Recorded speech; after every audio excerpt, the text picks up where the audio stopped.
Now beginning with the etiquintal type of the CSOM, that is unsafe type of the CSOM. It involves posterior superior part of the middle ear cleft, posterior superior part of the middle ear cleft, that is attic antrum, posterior tympanum and the mastoid. It is associated with the cholesteatoma से associated होता है, which because of its bone eroding property causes risk of the serious complication. For this reason, the disease is also called unsafe or the dangerous type of the CSOM. Etiology of the etiquintal type of the disease is same as that of the cholesteatoma formation की ultimately बनती है, ठीक है. Has been we have seen वही सारा कोलेस्ट्रोमा formation जैसे जिन जिन diseases में हो रहा था, ठीक है. परफोरेशन हो गई, रिट्रैक्शन पॉकेट बन गई, वो सारी चीज़ें. It is seen in the sclerotic mastoid and whether the latter is caused is the cause or the effect of the disease is not yet clear. The pathology, that is etiquintal disease जो होती है वो associated होती है with the following pathological process, that is cholesteatoma से associated होगी, osteitis से associated होती है granulation tissue. Osteitis and granulation tissue, osteitis involve करती है आउटर एटिक वॉल को and posterior superior margin of the tympanic rim. Mass of the granulation tissue surround करता है area of osteitis and may even fill the attic antrum and the posterior tympanum and the mastoid. A fleshy red polypus may be seen filling the meatus.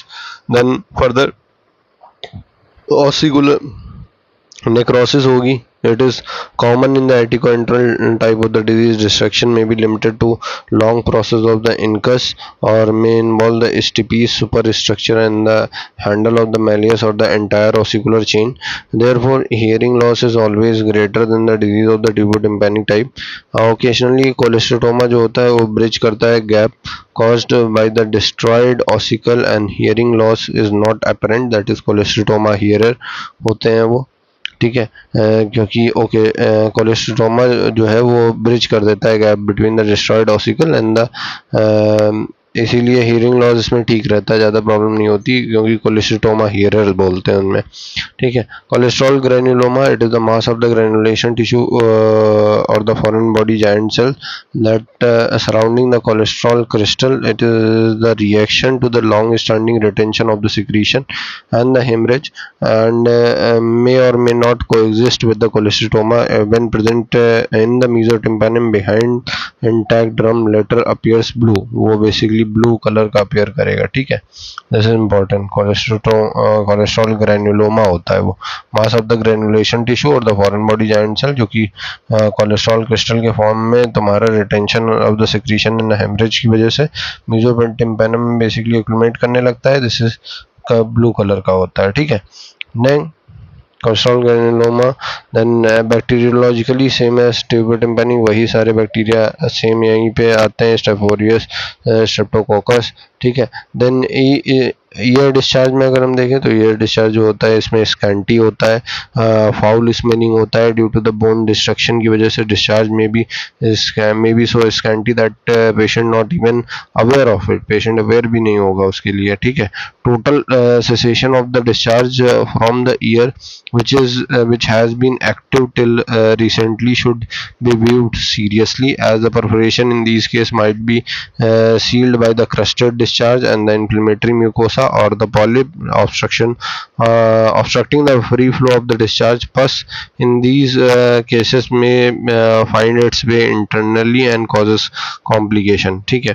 Hearing loss में देखें, hearing is normal when ossicular chain is intact. Ossicular chain अगर intact है तो hearing normal रहती है. When cholesteatoma having destroyed the ossicle, जब cholesteatoma पूरा का पूरा इस ऑसिकल्स को डिस्ट्रॉय कर देता है, वो ब्रिज करता है gap caused by the destroyed ossicle, this is cholesteatoma hearer.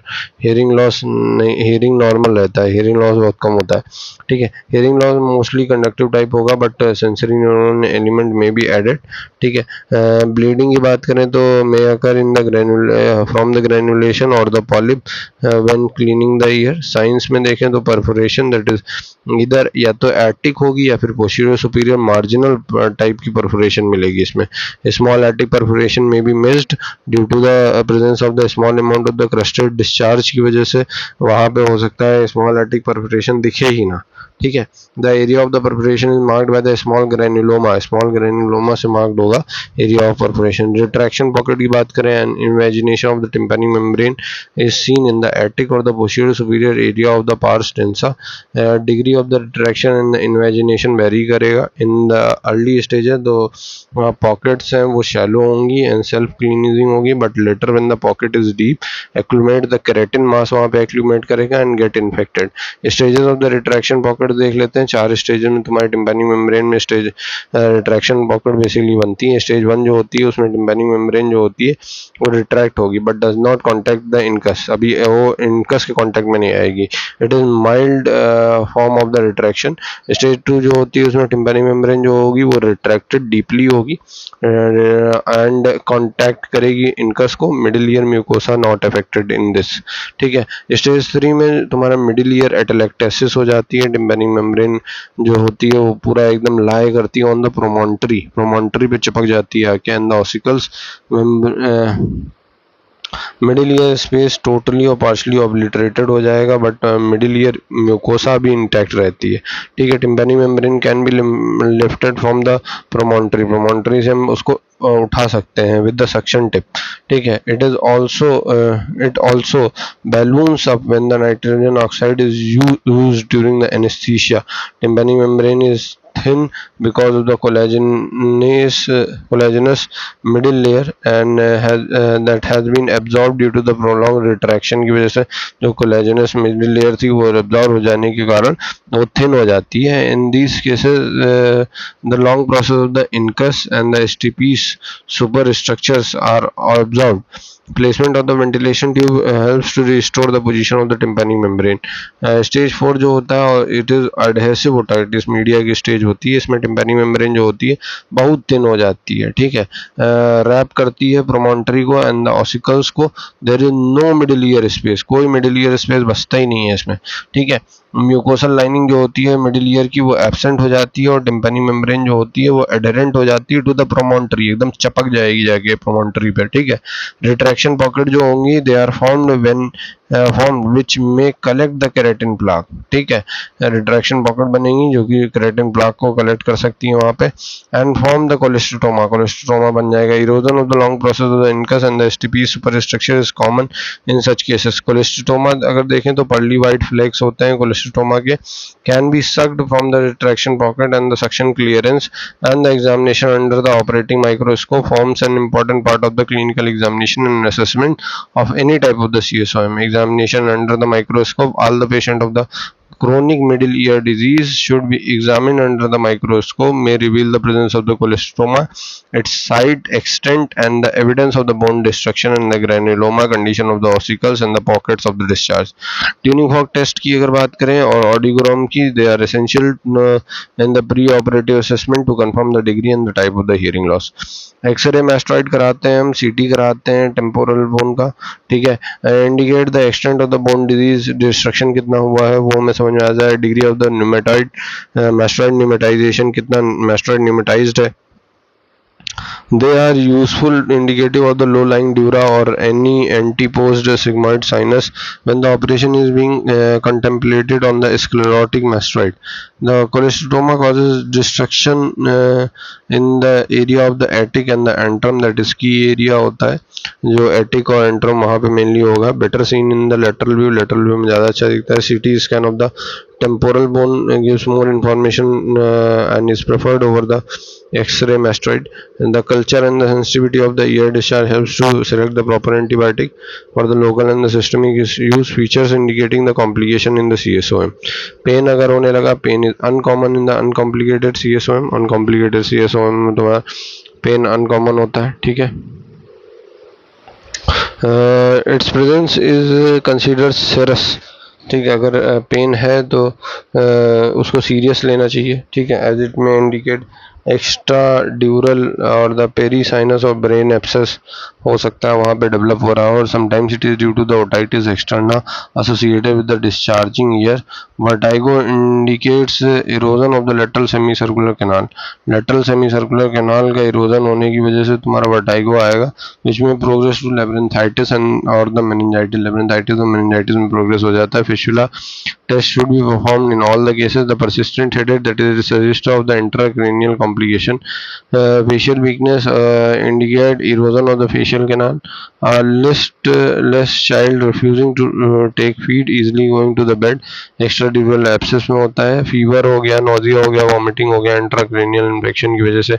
Irritability, neck rigidity, meningitis होता है. डिप्लोपिया में ग्रेडिनिंगो सिंड्रोम, पेट्रोसाइटिस हो सकता है. ठीक है. देन एटेक्सिया, लेबरेंथाइटिस और सेरिब्रल एब्सेस में देखने को मिलेगा. Then abscess around the ear, that is mastoiditis हो सकता है. It is not common for the patient, not uncommon for the patient of the CSOM residing in the far-flung village where the medical facilities are poor to go to the doctor for the first time, presenting with the complication. ठीक है, वो mainly complication के साथ आते हैं जो बहुत ज़्यादा विलेज वगैरह में होंगे. ठीक है. It demands urgent attention in the emergency medical और द सर्जिकल ट्रीटमेंट. ट्रीटमेंट में अगर देखें तो सर्जिकल ट्रीटमेंट में हमारे पास main stage of the treatment, primary aim is surgical treatment is to remove the disease. पहला हमारा जो एम होना चाहिए वो होना चाहिए रिमूव द डिजीज. पहले हम डिजीज को रिमूव करेंगे and render the safe year. ठीक है, ईयर जो है सेफ हो जाए. ठीक है. Second priority, second in the priority is to preserve और रिकंस्ट्रक्ट द हियरिंग. फिर उसके बाद हम हियरिंग रिकंस्ट्रक्ट करेंगे, but never at the cost of the primary aim. Never at the cost of the primary aim. Primary aim is to remove the disease and render the ear safe. Secondary priority हमारी होती है कि हम hearing को बचाएं. ठीक है, but never at the cost of the primary aim. The two types of the surgical procedures are done to deal with cholesteatoma, that is canal wall down procedure होता है, कैनाल वॉल अप प्रोसीजर होता है. अगर हम canal wall down procedure की बात करें तो इसमें दे leave the mastoid cavity open. इसमें मैस्टोइड कैविटी को हम खुली छोड़ देते हैं into the external auditory canal so that the diseased area is fully excoriated. And commonly performed operation for the it is the commonly performed operation for the aticoenteral disease are aticotomy and modified radical mastoidectomy and rarely the radical mastoidectomy. ठीक है. As you can see the canal wall, we have two types of the procedure. एक तो canal wall down है, एक canal wall up है. ठीक है. तो अभी हम canal wall down देख रहे थे. canal wall down में जो meatus होता है, meatus widely open meatus रहता है जो कि communicate करता है with the mastoid. ठीक है. तो जो आपका मियाटिस होगा, यहाँ पे मैस्टोइड है. ठीक है, ये वाइडली ओपन रहता है, इससे कम्युनिकेट कर रहा होगा. जो भी डिस्चार्ज मैस्टोइड में आएगा वो तुम्हारा मियाटिस में आ जाएगा. ठीक है. फर्दर क्या है, डिपेंडेंस जो रहती है ये डिपेंडेंस ऑन द डॉक्टर रहती है for the cleaning the mastoid cavity once or twice a year. ठीक है. Further recurrence or the residual disease, low rate of the recurrence रहता है कैनाल वॉल डाउन में. ठीक है. इस कैनाल वॉल डाउन का मतलब यही है, जो कैनाल है उसकी जो वॉल है उसको हमने हटा दिया है. ठीक है, ये वाली वॉल पूरी हम हटा देते हैं. ठीक है. इसमें रेट ऑफ रिकरेंस कम रहता है. सेकेंडरी लुक सर्जरी की कोई रिक्वायरमेंट नहीं होती क्योंकि कैनाल वॉल तो हटा ही दिया, ओपन मैस्टोइड है. Patient limitation, that is swimming can lead to the infection of the mastoid, thus curtail. Swimming वगैरह नहीं करने देंगे इस केस में हम. ठीक. Auditory rehabilitation, that is problem in fitting a hearing aid due to the large meatus and the mastoid cavity which sometimes gets infected. तो ये सब खुला होगा वहाँ पे. ठीक है. This is important for the canal wall down procedure. Canal wall down procedure में हमने क्या किया है, जो कैनाल की वॉल है उसको हमने गिरा दिया है. ठीक है, ऐसे याद रखोगे. Then canal wall up procedure जो होता है उसमें disease is removed by combined approach. इसमें डिजीज हम दो अप्रोच से निकालते हैं. ठीक है. एक तो मियाटिस से जाएंगे. ठीक है. एक तो हम मियाटिस से जाएंगे, एक्सटर्नल ऑडिटरी मियाटिस, और तुम्हारा दूसरा मैस्टोइड से भी जाएंगे, but retaining the posterior bony meatal wall intact. जो पोस्टीरियर बोनी मियाटल वॉल है उसको हम इंटैक्ट रखेंगे. कैनाल वॉल इंटैक्ट है. ठीक है. तो यहाँ पे अगर मैस्टोइड है तुम्हारा तो इस वाली वॉल को हम इंटैक्ट रखेंगे, ये गिरनी नहीं चाहिए. उसमें कैनाल वॉल डाउन में हमने ये वाली वॉल गिरा दी थी. ठीक है, जो ये पूरा ओपन था इससे. ठीक है. तो इसको अगर हम इंटैक्ट रखेंगे तो हम एक तो मियाटिस के थ्रू डिजीज को साफ करने जाएंगे, दूसरा हम मैस्टोइड की थ्रू जाएंगे, ठीक है। तो कंबाइंड अप्रोच से रिजॉल्व करते हैं इसको। Thereby avoiding any open mastoid, इसमें कोई ओपन मैस्टोइड कैविटी नहीं रहती। It gives dry ear and permits easy reconstruction of the hearing mechanism. However there is danger of leaving some cholesteatoma behind, इसमें ये risk रहता है कि कुछ ना कुछ कोलेस्ट्रोमा हो सकता है वहाँ पे बाहर रह जाए, रेजिडुअल या फिर रिकरेंट कोलेस्ट्रोमा होगा, फिर से डिजीज आ जाएगी, ठीक है। कि in these cases is very high and there is long term follow up is essential. Some surgeons even advise a routine re-exploration in all the cases after 6 months or so. Canal wall up procedure are advised only in the selective cases. In combined approach or the intact canal wall mastoidectomy or the disease is removed in both the permeatally and through the cortical mastoidectomy and the posterior tympanotomy approach, ठीक है। तो in combined approach और the intact canal wall mastoidectomy disease हम remove करते हैं बहुत परमिएटली, मिएटल के through, और तुम्हारा कॉर्टिकल मैस्टोइडेक्टमी करके दोनों तरफ से हम बेसिकली डिजीज को रिमूव करेंगे, एंड पोस्टीरियर टिम्पैनोटमी अप्रोच, ठीक है। In which the window is created between the mastoid और मिडिल ईयर के बीच में हम एक विंडो क्रिएट कर देते हैं through the facial recess to reach the sinus tympani, ठीक है। मेजरली यही सारी चीज़ें होती हैं।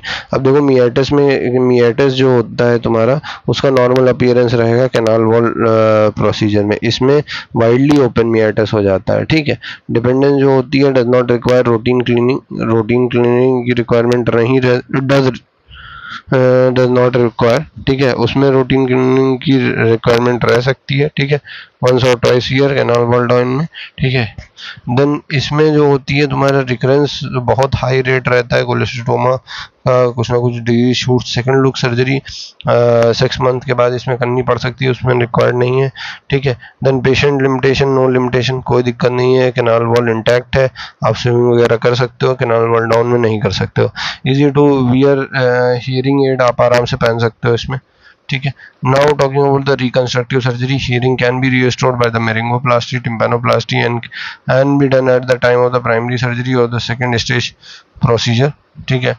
कंजर्वेटिव ट्रीटमेंट में it has limited role in management of the cholesteatoma and can be tried in the selected cases when the cholesteatoma small होता है, इजीली एक्सेसिबल होता है to the suction clearance under the operating microscope. Repeated suction clearance and the periodic checkups are essential. It can also be tried out in the elderly patient above 65 years who are unfit for the general anesthesia. Those refusing the surgery, polyps or the granulation can also be surgically removed by the cups forceps and cauterized by the chemical agent like the silver nitrate हो गया, trichloroacetic acid हो गया, other measures like the aural toilet हम करेंगे, dry ear precautions are also essential, ठीक है।